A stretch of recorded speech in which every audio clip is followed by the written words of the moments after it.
留下来，让我们可以看到这卷书信。而保罗在写这个提摩太前书的时候，是在提摩太人留在以弗所，而以弗所教会遭受到错误的教义，所以保罗是用命令的语气，要提摩太留在这边，并且要去停止这错误的教义。而这些的错误教义，是不能够明白上帝的计划，引起的只是争论。而这样命令是出于保罗的爱，而这爱是来自于纯洁的心清洁的心、无愧良心和无畏的信心。若没有出于这样的爱，这样的命令就落入虚空当中。而保罗知道，在这律法虽然是好的，是为人所只要人用的合宜，但律法却会让是为不义的人所设，而福音来是要来成全这律法。所以耶稣说他来也不是要废弃这律法，而是要成全这律法，让冷冰冰不可以什么不可以什么的这样的律法能够成为一个完全上帝的旨意。所以第1章的下半段，保罗再次为他的经历向感恩，因为他能够跟基督来连结，让他原来是罪人当中的罪魁，却也同样蒙了恩典，甚至也成为所有未信者的榜样。而保罗劝提摩太要打美好的仗，是来自于神的命令，而且是来自于出于神的话，而这些话就是提摩太他征战的兵器，让他能够来勇敢的站立得稳。而这些不接受上帝的话，终有一天会因着他们拒绝上帝的话，在信仰上来沉沦。昨天我们读到第2章，我们特别用了当时的皇帝尼禄皇帝和他的妈妈这个阿格里皮娜的这个家庭的这个轰轰烈烈的故事，让我们可以去感受得到保罗在写这封提摩太前书的时候，那个年代那个时代已经是尼禄皇帝可能已经称王称帝，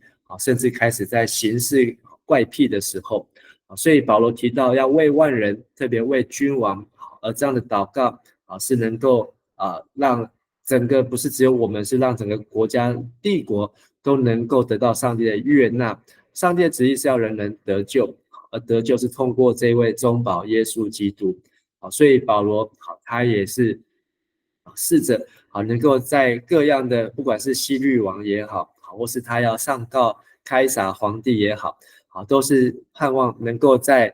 这个世间的君王面前，为那位天上的君王万王之王来做见证。所以这也是保罗奉差遣做传道、做使徒、做教师，要使万人能够相信真理，而这个万人包括整个罗马帝国无数万的人都能够来相信真理。所以在8节到15节是一个很容易 confuse， 但是它指的是指男性和女性，不是指丈夫和妻子。在这个上罗马帝国当中，男人要用祷告而不是用争论，女人要用她的内在美，用她所学习真理的智慧，而不是用外在的美貌。但是当时罗马帝国的这种传统或是文化，大家是用拳头用武力，但是保罗教导我们男性的是要用他的手，是举手来祷告，不是举手来打架。女人用她的端正，用她的装扮，是以金钱为装饰，而不是在外貌上面下很多的功夫，内心却是虚空。所以这样是一种明白、认识、尊重上帝的权柄。所以保罗特别用创世纪第3章亚当夏娃的例子。夏娃他应该上帝造夏娃来帮助亚当，那亚当就把他看为是自己骨中的骨和肉中的肉，来爱他。但是当夏娃去接近那一棵分别善恶树的果子，而且听了那个蛇的引诱，他就脱离了亚当的权柄，甚至呢还回过头来让把亚当也一起引诱到这个蛇的轨迹当中。但是上帝是要我们成为接受引导，而不是要我们接受引诱。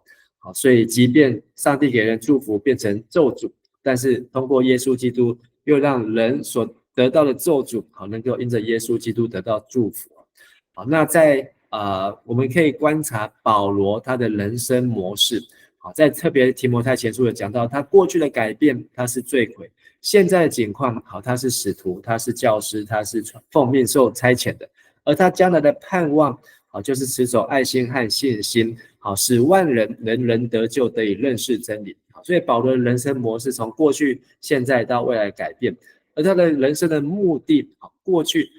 他客观的人生目的就是为了上帝，好，他是救主是君王，为了耶稣是救主是审判官，为了圣灵的恩膏和上帝的恩赐，这些是客观，好，上帝实际在他身上，而他个人的主观，好，就是人的回应，好，是在过去，好，他被神所拯救，因信称义，现在，好，他的道德就是因信而成圣。而末日将来要因信得荣耀，好，这也是我们在读罗马书的时候可以看到，好，一个人得救好的3个阶段：因信称义、因信成圣、因信得荣。好，这一切好是借着圣父、圣子、圣灵的关系，所以因着上帝好的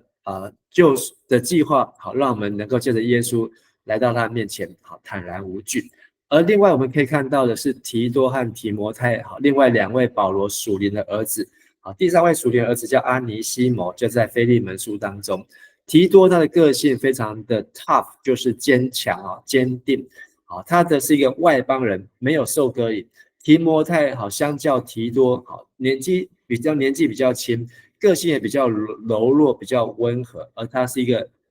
所谓半犹太人，但是他有受割礼，他是一个犹太人。好，所以提多在处理事情的时候，将来我们有机会读到提多书，很短，但是可以从提多书看到提多这个人的个性。我们看不到他的个性，但是我们知道他办事情的效率和决心。保罗把他留在那个克里特岛上面，就是那个岛上人是又饿又懒，是一个出了名恶名昭彰的这些岛民，海上民族，所以他们是过着有一天没一天，好，然后常常成为海上的土匪和强盗，去抢劫。但是呢，保罗却把他留在那个地方，好，来宣扬神的真理。结果我们看到今天的克里特岛上面还有提多的教堂，而且今天整个克里特岛好早就已经成为基督教世界文明当中的其中一员了。好，所以提多他的贡献和他的努力。那提摩太他是在以弗所地区，以弗所所遭遇的好是更多的异端学说，好，而且是在欧亚的交界，所以在以弗所那个地方好有很多不同的宗教，特别在对面就是希腊然后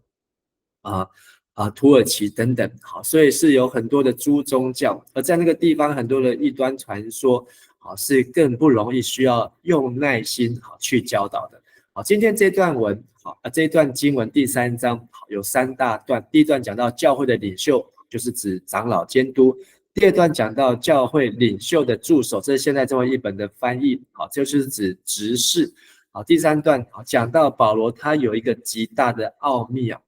那教会的领袖其实不管是长老或是执事都在这边保罗有把它定位出来，教会的领袖、教会的助手都一样，必须无可指责。刚好也是我们今天在主日讲道当中的信息。台语说没汤香。这个指责呢不是上帝来指责，而是从他的家开始。所以不论成为长老，成为执事，他的家必须要先坚固起来。而且呢，在婚姻上面要兼顾，只能这里都是我把它用颜色标出来，你可以看到2段都同样，只能有一个妻子，一个是为人要严肃，一个是为人要尊重，一个是不可酗酒，一个是不可贪杯。那长老要性情温和良善，执事要求要有好品格，同样就讲到不贪爱钱财。而且同样都要善于处理自己的家，使儿女顺从，事事敬重。执事也是一样，善于管教儿女和治理家庭。所以我们不要想说我们当上长老才来好好管理家，我们从当上执事，甚至当上执事以前，我们都应该要从自己的家里面来用心下功夫，来好好经营家中的关系，的这个层面。好，那他是一个美好的工作，好，是一个好执事呢，他会在工作上有好成绩，得到好声誉，好，这都是一个非常正向的一个成长的过程。而长老要能够管束自己，生活有规律，乐于款待异乡人。好，那这个今天有提，我就不再特别多提。好，那就是你能够快快听，慢慢说，慢慢动怒，而且善于教导。好，能教导不是教为人处事，而是教导圣经，教导真理。好，所以在长老操练当中，好，我们也有透过祷告会，透过家庭聚会，好，透过一些特别的聚会，好，那长老也要分享上帝的话，好，透过这样的分享和教导，好，来让长老好的这个资格好能够更健全，而且不好斗，好，不是一天到晚就想要跟人家输赢。好，那我们提到魔鬼的附侧，就是魔鬼骄傲，好，魔鬼好，他是这个。是天使，好，但是他想要与神同等好，所以呢因着他的骄傲，好，被上帝所惩罚。同样，上帝可能拣选我们在教会扮演一个天使的角色，但是当我们在这个过程当中，我们若没有谦卑，在这过程当中，我们若一个不小心不谨慎的时候，我们可能都会因为看到自己的成就，看到自己所累积堆积的而心高气傲。就重蹈魔鬼的覆辙，甚至陷入魔鬼的圈套。所以这个是在关于教会的领袖、监督和长老是同样的意思。而教会的助手，领袖的助手就是教会的执事，他们在说话上面必须要诚实，而且呢要持守信仰的奥秘，用清白的良知来持守，而且都要先受考验。所以在第2堂华语的时候，牧师有分享，要成为一位长老，他要先当过2任的执事。那在迦南教会要担任执事，必须第2任执事还要先轮休，要先休息1年。所以按照正常的过程，迦南教会的每一位长老都要先经过至少9年以上，9年平均9年的执事的操练。在这当中，他才能够逐渐的受考验，而有长老的资格。而且呢，他们的妻子，就是他的另外一半也得好品性，不说闲话，事事诚实可靠。这里的第11节说他们的另外一半，但是呢，在和合本的翻译，它是翻成女执事所以这有2种的解释。这个他们的妻子，在和合本翻译是他女执事，那有的翻译是翻译成他们的妻子，就是这些执事的妻子，执事娘或是长老娘。但是我觉得他既然讲到女执事，表示说在那个时候的教会已经有平权，已经在教会的服事不是像罗马帝国社会一样就是重男轻女，只有男性才能够出头。犹太人也是只有男性弟兄长老才能够在城门口堂会那个犹太人的会堂，不是堂会，会堂就是以10个男人却不去考虑女人。但是如果教会那时候就有女执事，表示教会是走在社会时代的前面，他们在开创的一个就是让女性、让姐妹也可以进到教会来服事。不论是女执事或是执事的妻子，也是一样，好品性，不说闲话，要庄重，要诚实和可靠。所以保罗最后一段提到一个极大的奥秘，这个奥秘呢就是在这里说的15节，这封信要告诉你提摩太，我们在上帝的家应该怎样生活。那这也是下一个主日牧师要分享信息，我们管理自己的家，可是我们从管好自己的家进入到能够上帝的家中，我们也能够知道怎么样在上帝的家生活。而这家就是永生神上帝的教会，这个家就是真理的柱石和基础。所以上帝的家有很明显的条件，上帝的家不是说要盖几层楼，要几个会员，上帝的家要几个长老几个执事。上帝的家是一个上帝同在的家，永生上帝不是那个古时候创世纪的上帝，或者是这个在旧约圣经当中上帝，而是习在今在永在的上帝。而且上帝的家是一个以真理建造起来柱石，就是代表这个房子的基础，代表这个房子的梁，是以真理不断的行真理而建造起来的上帝的家，还有以真理当作这个家的基础所以在这个家里面，大家都宣认，每一个人好，都会公认好这个敬虔好的奥秘。什么是敬虔奥秘呢？就是信仰的奥秘是多么的高深哦。所以在上帝的家中，好，就是让每一个来到上帝的家、来到教会的人都能够去经历到我们能够听到真理，能够行出真理，好，能够看见真理的应许，就真的如圣经所上帝所应许的，好，能够实现应用、应验、成就在我们的生命当中。这是一个信仰的奥秘，或是敬虔的奥秘，是多么的伟大，多么的高深。而这个信仰是上帝以人的形体来显现，由圣灵证明为义，被天使所看见，被万邦所传扬，被世人所信仰，到最后被接到天上。好，那在和合本的圣经这一段16节，它是用尸体的方式来呈现。好，所以这个尸体虽然没有看到是来自于圣经哪一卷书，好，但是这可能是当时候教会的一首诗歌，好，或是在教会当中好所传的一首诗，好，甚至在我们的和合本的翻译当中，好，它都是好有对仗，好，被神在肉身显现，被圣灵称义，被天使看见，被传于外邦，被世人信服，被接在荣耀里啊！好，特别神在肉身显现，好，这就是这个全能神教会好经常在用的这一段话。上帝用肉身，就是人的方式来显现，只是他们所讲的肉身不是讲耶稣基督，他们所讲的肉身讲的就是那位全能神教会东方闪电所传的这位女基督啊。所以上帝信仰敬虔的奥秘，就是上帝差他的独生子，然后因着圣灵被接，被神称义，因着天使，我们能够看见上帝的儿子的拯救，甚至我们能够从上帝的家传扬到外邦，让世人都能够信服，直到将来我们被接到荣耀，就是被接到天上去了。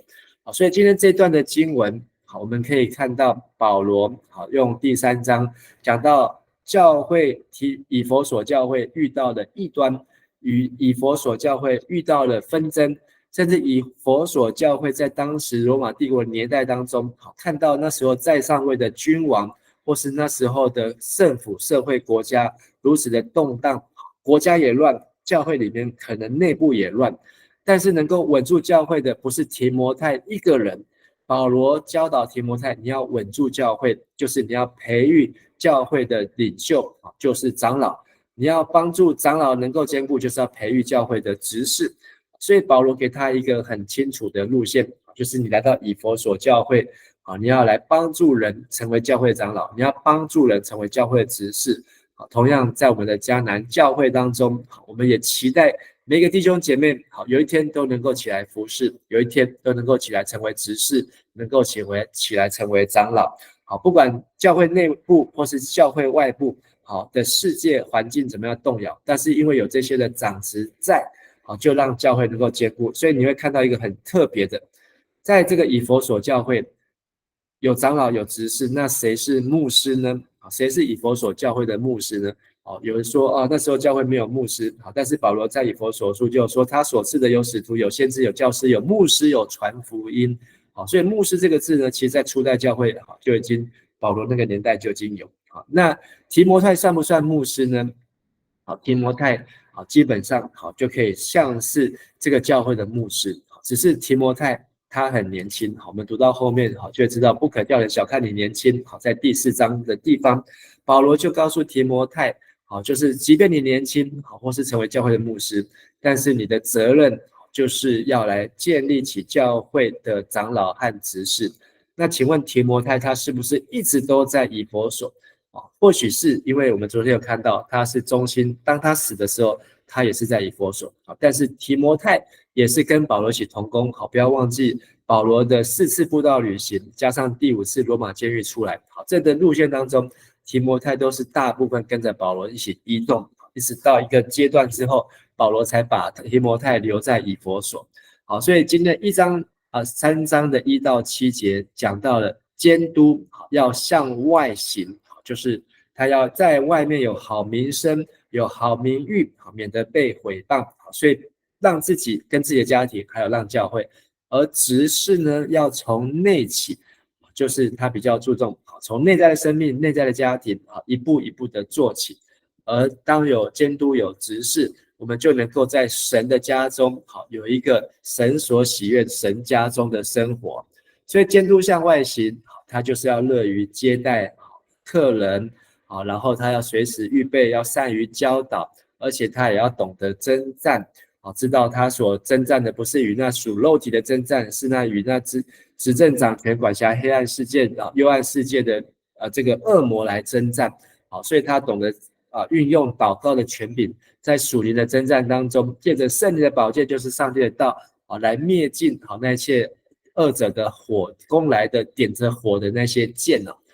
而执事从内起，就是你要内在要诚实，要可靠，在婚姻上面，在家庭上面，在这个言行举止上面都要能够经得起接受考验，所以忠心的服事，而这样由长老执事来建立起教会，就是上帝的家中的生活，就是在这个真理的柱石和根基上，而且能够来分享神近前的奥秘和高深。而这近前的奥秘和高深就是有今生有来世的应许，就是在16节这一首诗歌的当中，这是一个伟大又近前的奥秘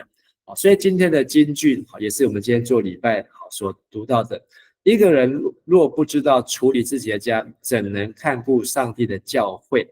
这个人不论他现在是执事，这个人不论他现在是不是长老或监督，这个人不知道他是不是牧师，但是每一个人都有责任要把自己的家处理好，就是包括我们的夫妻的关系、亲子的关系，还有在人前人后的家庭关系。当我们能够在这样的关系经营上面经得起考验，我们进入下一个层次，管理上帝的教会、上帝的家，我们才能够游刃有余，我们才能够去胜任。如果我们的家乱糟糟，一下这边吵，一下那边闹，一下这边缺乏，一下那边漏水，自己的家里面就是屋漏偏逢连夜雨的时候，当我们被受托管理上帝的家，那这个家可能就会管理起来、经营起来，也跟我们自己的家也会差不多。所以盼望我们透过今天第3章，我们早上也听，晚上也听，但是我们知道，我们无论是不是长老执事，我们都能够愿意从我们自己内部，从我们的家好好的来经营，好好来祷告，我们才能够真的去传福音的时候，甚至有时候我们不用去开口，我们就在见证这个福音，就在见证这个上帝的真理。好，我们今天分享到这边，我们一起来祷告。感谢父上帝，感谢你让我们透过圣经的共读，也看见保罗的生命、提摩太的传承，让我们知道我们要管理好自己的家，我们要从我们自己的舌头来管好，我们要从我们自己的生命来建立，让整个教会也都能够一起得到建造，一起蒙福。特别我们知道在属灵的征战当中，我们需要有属灵的智慧和属灵的看见，让我们知道教会所正遭遇的威胁是什么，让我们知道我们家庭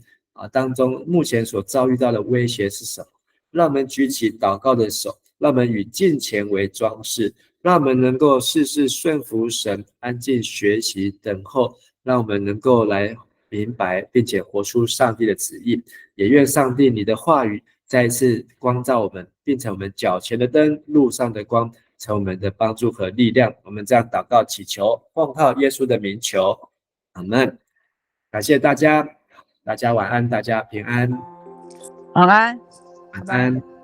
晚安，晚安，拜拜，晚安，拜拜。哦，安利哦，安。晚安，拜拜。